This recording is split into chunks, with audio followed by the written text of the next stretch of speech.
ভালো আর খারাপ হলে দুই পক্ষই খারাপ হয়ে গেছে। দেখতে আছি আমি মোহাম্মদ ইমরান হোসেন স্যার, আমি কাজ করি কলমে কণ্ঠ পত্রিকায়। আমাদের সামনে হিন্দু ভাই বোনদের অত্যন্ত বড় একটা উৎসব, সেটা শারদীয় দুর্গোৎসব।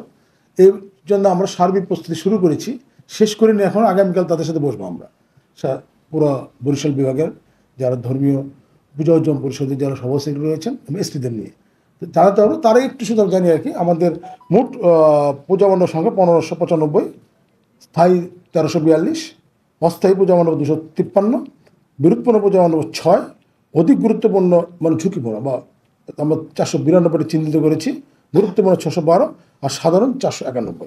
এই হলো পূজা মণ্ডপ সংক্রান্তে। আমরা আশা করি যে আমরা সকল সহযোগিতা আমার গোষ্ঠী এক্ষেত্রে। আর 5ই আগস্টের আগে পরে আমাদের পুলিশ সদস্যদের চলে যাওয়া বা থাকা, এর মধ্যে কিছু দিন আগে তথ্য পেয়েছেন 181 জন এখন জয়েন করে শোনা গিয়েছে। এদের আইনগত ব্যবস্থা নেওয়া হবে, they will be treated as deserters, পলাতে চিনতে হবে এবং আইনগত ব্যবস্থা নেওয়া হবে তাদের।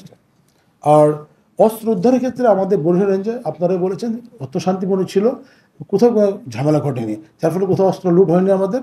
বরং আমরা সরকার ঘোষিত যে লাইসেন্সকৃত অস্ত্র জমা না দেওয়ার প্রেক্ষিতে যাদের অস্ত্রকে আমরা এখন ইলিগাল ডিক্লেয়ার করা হয়েছে সংখ্যা খুব কম।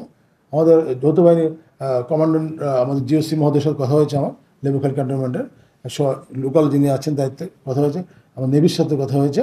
আমার অল্প কয়েকটা অস্ত্র আছে, আমরা এর উদ্ধার চেষ্টা করছি। আর এই আমাদের আরেকটা কথা বলেছেন যে আমরা অবৈধ মামলার ক্ষেত্রে গায়ী মামলা কোনো সুযোগ নেই। আর মামলা হতে পারে, আমরা শতভাগ এটাকে ফিল্ট্রেশনের মাধ্যমে দেখব কে বা কারো জড়িত, অন্যায়ভাবে কেউ হয়রানির শিকার হবে না। আর মামলা আসার আগ পর্যন্ত হলেই আপনার কোনো ভয় পাবেন না। এই ফাঁকে একটা সুযোগ আমি কথা বলে রাখি যে কাউকে হয়রানিতে সুযোগই নাই, 5টা পয়সা করে দেবেন না। আমাদের তথ্য সেল থাকবে, ইভেন আমার ফোন নম্বর, হোয়াটসঅ্যাপ নাম্বার জানাবেন, আমরা সতর্ক আছি। আর থানায় জিডি এফআইআর এক্ষেত্রে আমি ওপেন বলে রেখেছি, গেলে আপনারা করবেন। যদি কেউ কোনো ধরনের সমস্যা তৈরি করে আমার জানাবেন, শতভাগ ব্যবস্থা নেওয়া হবে। কারণ আমরা মহান মুক্তিযুদ্ধ 71 এবং মহান 2024 এর আলোকে আগামী দেশ গড়ব। ধন্যবাদ।